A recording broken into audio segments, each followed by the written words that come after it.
Welcome class.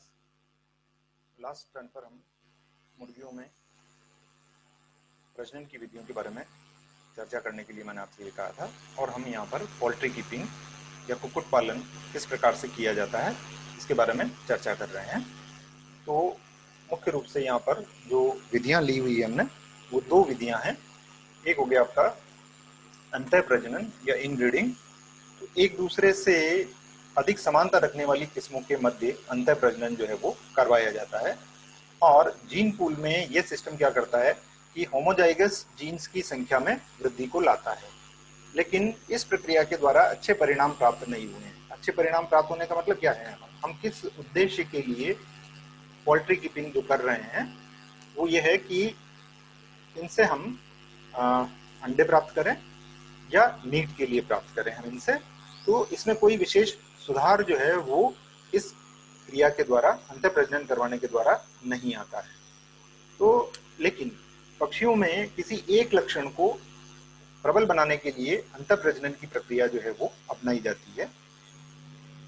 Line breeding में क्या किया जाता है कि दूर के रिश्ते के जो हैं सदस्य हैं उनके मध्य में प्रजनन करवाया जाता है। फॉर एग्जाम्पल, दो हम इस तरह के मेंबर जो है वो सेलेक्ट कर लेते हैं, एक मेल और एक फीमेल, और उनके बीच में ब्रीडिंग जो है वो करवाई जाती है और इनसे जनरेशन जो है वो बाद में हमें मिल जाएंगे। तो नंबर तो हम इससे आसानी से बढ़ा सकते हैं, लेकिन जो हमारा उद्देश्य है वो इससे पूरी तरह से सफल नहीं होता है, क्योंकि इस प्रक्रिया के द्वारा अच्छे परिणाम प्राप्त नहीं हुए हैं।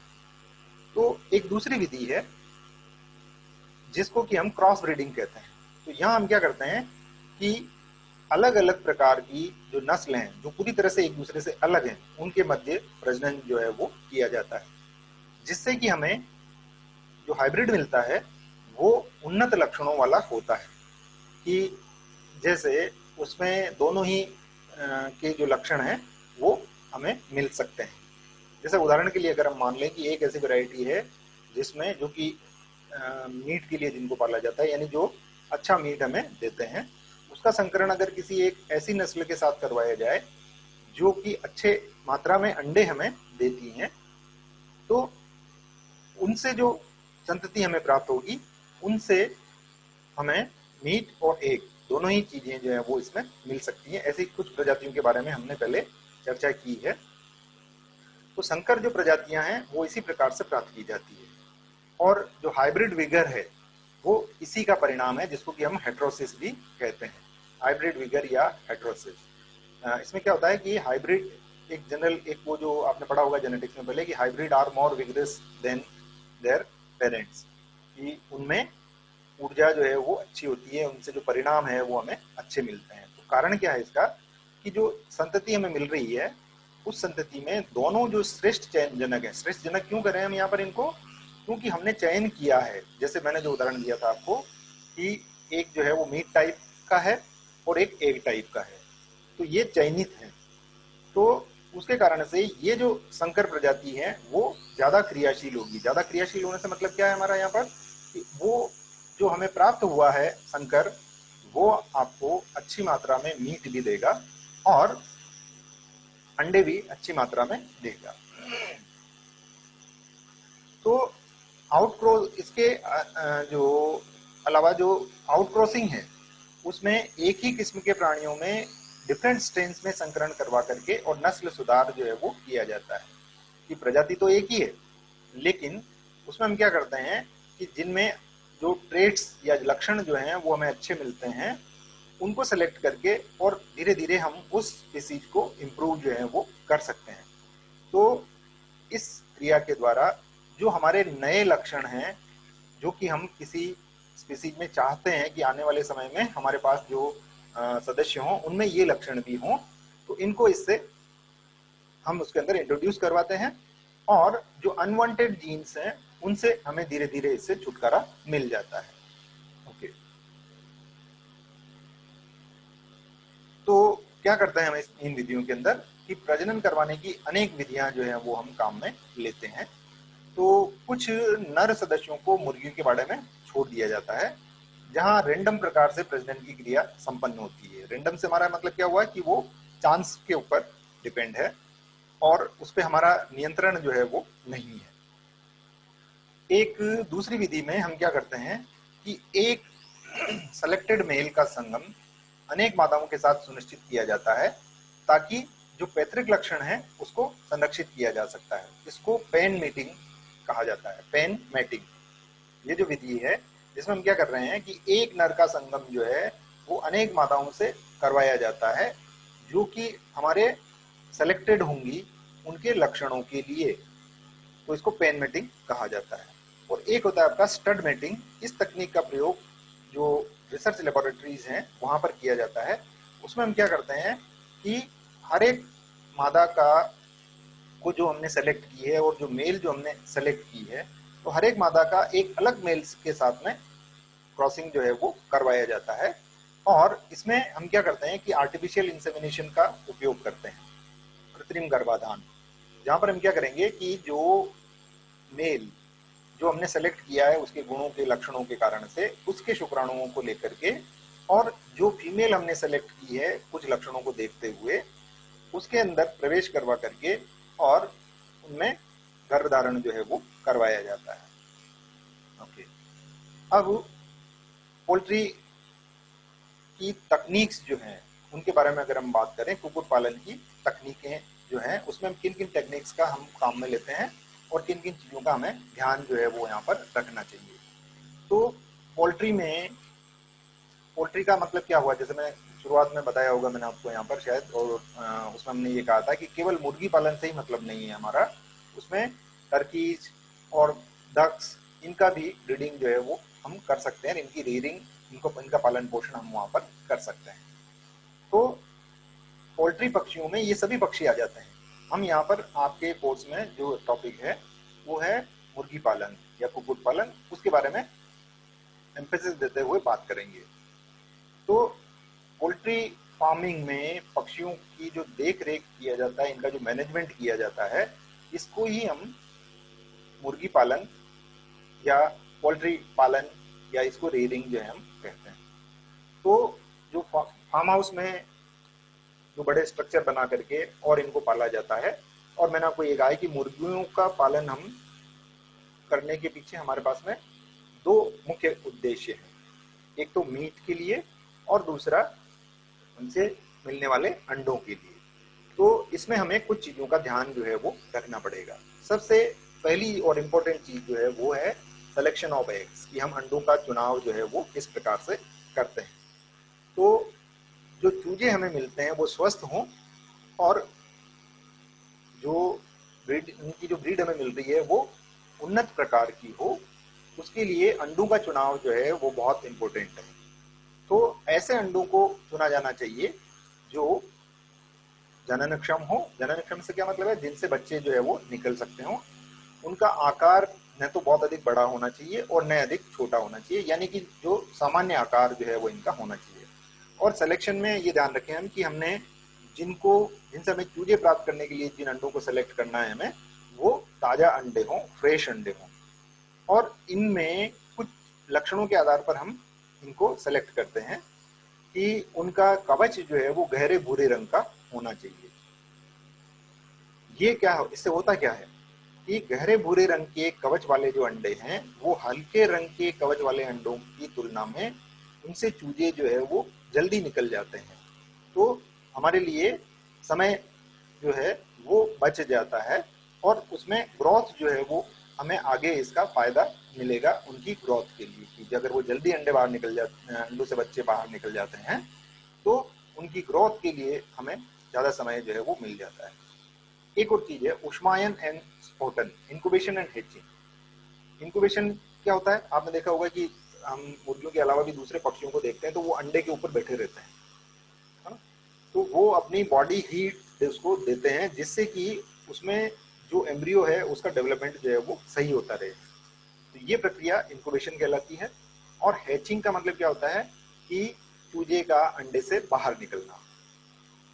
तो हैचिंग में अंडों से चूजे को बाहर निकलने में मुर्गी में लगभग 21 डेज जो है वो लगते हैं, यानी 21 दिन में अंडे से चूजा जो है वो बाहर निकल जाता है।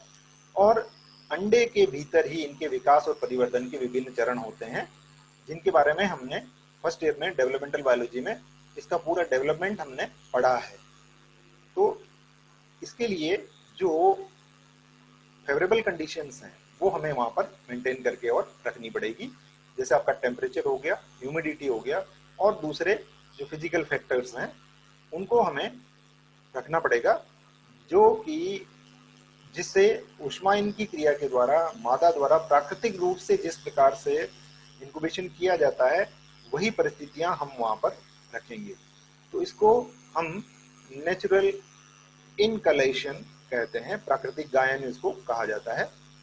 इसके विपरीत हम क्या करते हैं कि एक आर्टिफिशियल इंक्यूबेशन भी हम करते हैं, जिसमें हम एक चेंबर का उपयोग करते हैं जिसको कि हम इंक्यूबेशन चेंबर जो है वो कहा जाता है। तो इसमें जो टेम्परेचर है वो फिक्स रखा जाता है। जैसे अंडों को अगर आप बाहर रखेंगे तो वातावरण का जो ताप है उसके अनुसार उसका ताप भी बदलता रहेगा और वहां पर उसको डेवलपमेंट में ज्यादा समय लगेगा, जबकि जो ऑप्टिमम टेम्परेचर है वो 37-38 डिग्री सेंटीग्रेड जो है वो होता है।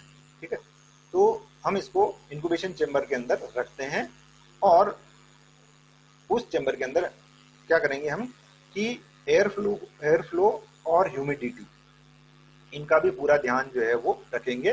तो ये इस प्रकार का जो एपर्टस होता है उसको हम इंक्यूबेटर कहते हैं।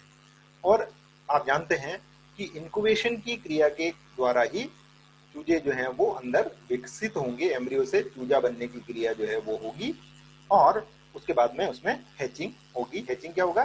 चूजे का अंडे से बाहर निकलना। अब जब हमारे पास में चूजे आ गए हैं तो एक थर्ड इंपॉर्टेंट स्टेप हो जाती है हमारा रेयरिंग ऑफ चिकन, या इन चूजों की देखभाल करना। तो इसमें कुछ इंपॉर्टेंट फैक्ट्स जो हैं उनका हमें ध्यान रखना पड़ेगा कि जब हैचिंग हो जाती है तो 36 आवर के बाद में चूजों को मादा के साथ साथ पुराने घोंसलों से हटा करके नया स्थान पर रखना चाहिए जो कि ड्राई हो और कुछ गर्म हो, उस जगह पर हमें इनको रख देना चाहिए। और मादा को खाने के हेतु हमें उन्नत और पौष्टिक सामग्री उपलब्ध करवानी चाहिए और साथ ही हमें यह भी देख लेना चाहिए कि जो चूजे हैं उनको हर 2 घंटे में भोजन जो है वो मिल रहा है। तो 3 दिन के चूजों के लिए दूध और ब्रेड और गेहूं के दाने के साथ छोटे छोटे टुकड़े हम उनको वहां पर डाल देते हैं इन चीजों के। ये एक अच्छा भोजन उनके लिए होता है। और 45 डेज होने के बाद चूजों को एक दिन में कम से कम 6 बार भोजन दिए जाने की व्यवस्था हमें करनी चाहिए। और इसमें हम जो मार्केट में जो अवेलेबल है हमारे पास में पोल्ट्री पाउडर, उसको हम काम में ले सकते हैं। और 45 डेज के बाद में क्या करेंगे हम कि इन जो चूजे हैं उनको अध पका मांस, कच्चा प्याज और गेहूं के बने हुए पदार्थ जो है वो दिए जाना चाहिए। अब मैंने आपको बताया था कि मांस अगर हम उनको खिलाएंगे तो हमारे लिए और महंगा हो जाएगा ये। तो शुरुआत के इसी चैप्टर में हमने आपको ये बताया था कि हम क्या करेंगे कि जो बूचड़ खाने हैं वहां से जो वेस्ट है मांस का वो लोग फेंक देते हैं, तो उसको वहां से प्रोक्योर किया जा सकता है और उसको यहाँ पर काम में लिया जा सकता है। इसके अलावा अल्टरनेट डे पर इन्हें केंचुए और दीमक का भोजन भी देना चाहिए, जिनको कि चूजे जो हैं वो आसानी से ले लेते हैं। और 3 महीने का हो जाने के बाद में ऑयल केक आप जानते हैं ना, जो हम तिलहन की जो फसलें हैं हमारी उनसे जब हम तेल निकलवाते हैं, जैसे तिल हो गया आपका, मूंगफली हो गई, तो जो बचा हुआ भाग होता है जिसको कि हम ऑयल केक या खल कहा जाता है, जो कि हमारे पशुओं को भी दिया जाता है। तो इसके अलावा हमें ये भी ध्यान रखना चाहिए कि भोजन की सप्लाई हम इनको इस प्रकार से करें कि इनमें ओवर ईटिंग नहीं हो, ज्यादा ये नहीं खाएं, नहीं तो इनडाइजेशन हो जाएगा और उससे कई बीमारियां जो है वो इनमें हो सकती है। दूसरी चीज कि पीने का पानी वो एक बहुत इंपॉर्टेंट फैक्टर है यहाँ पर।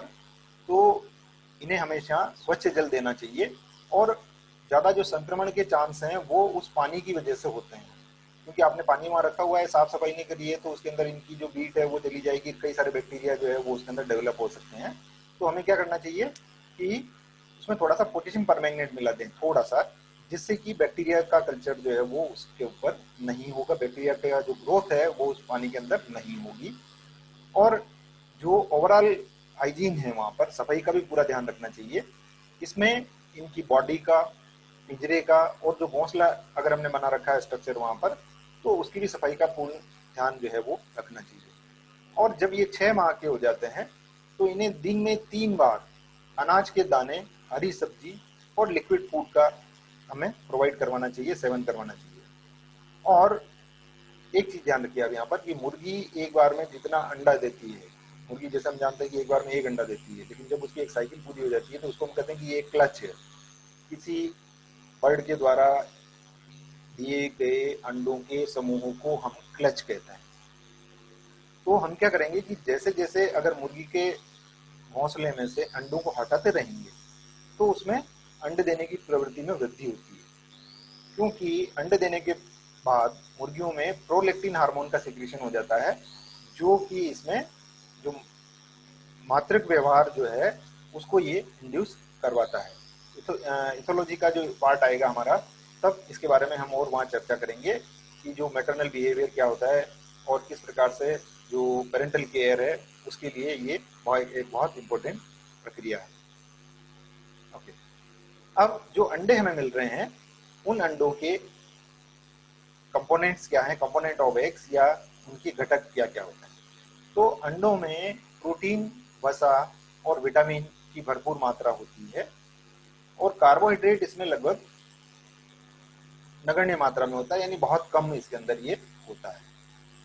अंडे, आप में से जो अंडे खाते हैं वो जानते होंगे कि अंडे को जब हम तोड़ते हैं तो उसके अंदर एक लिक्विड भाग निकलता है जो कि सफेद रंग का होता है, और बीच में आपको एक उसके अंदर येलो टाइप का योक जो है वो निकलता है। इनका जो कंपोजिशन है ये भी आप फर्स्ट ईयर में डेवलपमेंटल बायोलॉजी में जब हम चिक डेवलपमेंट पढ़ रहे थे तब हमने वहां डिटेल में पढ़ा है।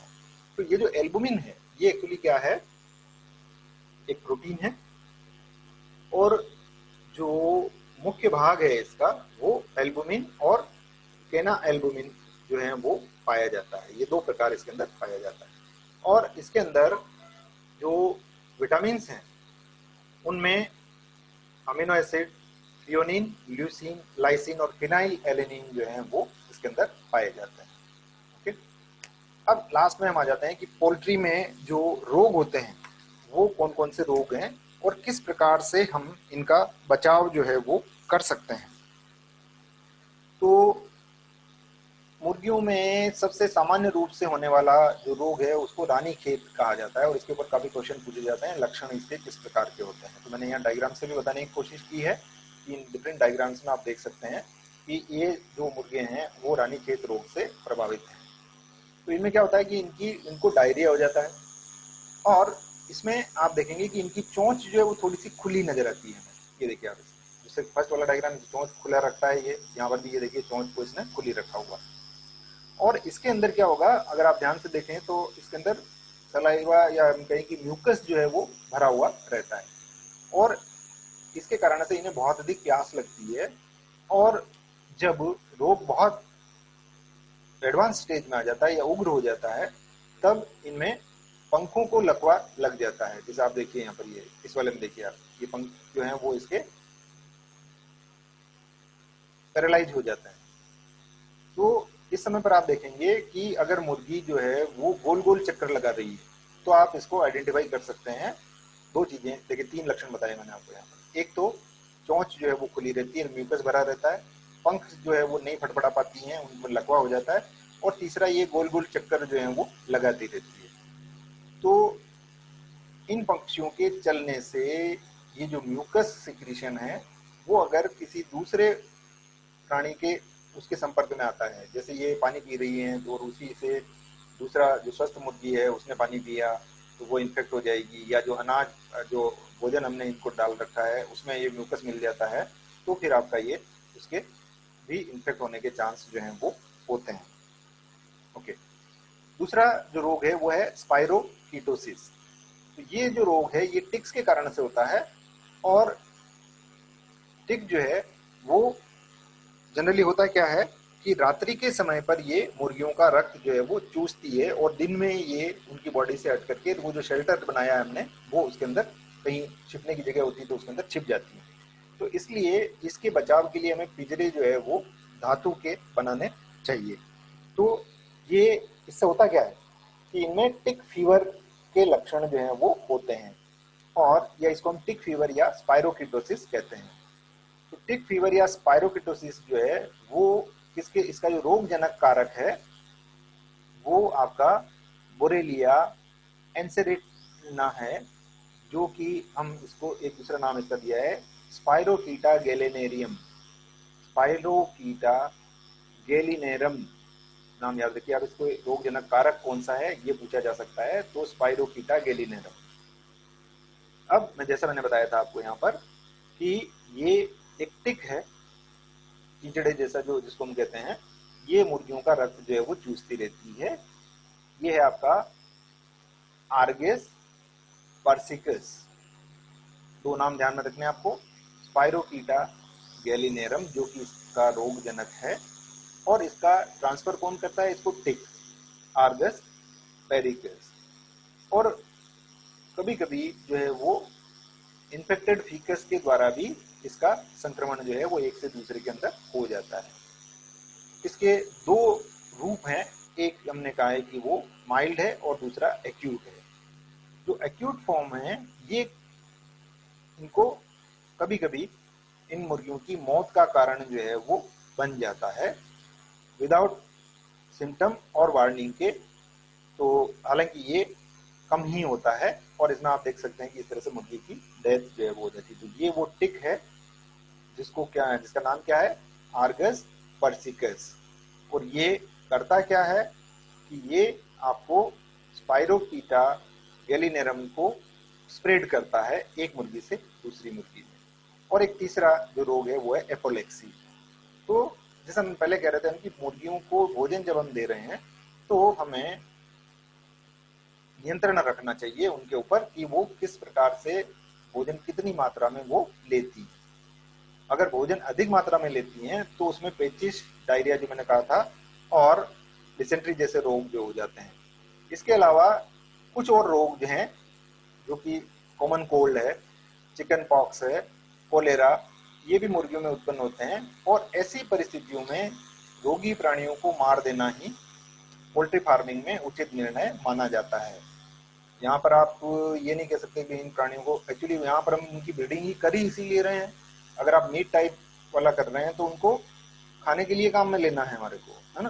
तो यहाँ पर हमें इमोशनल होने जैसी कोई चीज यहाँ पर नहीं होती है कि हम उनको जो पालन कर रहे हैं वो उनके अंडों को और उनके मांस के लिए ही वहां पर कर रहे हैं। तो ऐसी स्थिति में दूसरी मुर्गियां नहीं मरे उसके लिए हमें क्या करना चाहिए कि जो मुर्गियां जिनमें रोग हो गया है उनको वहां से हटा देना चाहिए। तो हमें इन सब रोगों के बारे में जानकारी जो है वो हमें होनी चाहिए। आपके जो भी क्वेश्चन होंगे वो आप मुझसे पूछ सकते हैं व्हाट्सएप के ऊपर, और वहाँ पर हम इसके बारे में और डिटेल से बात करेंगे। Okay, thank you.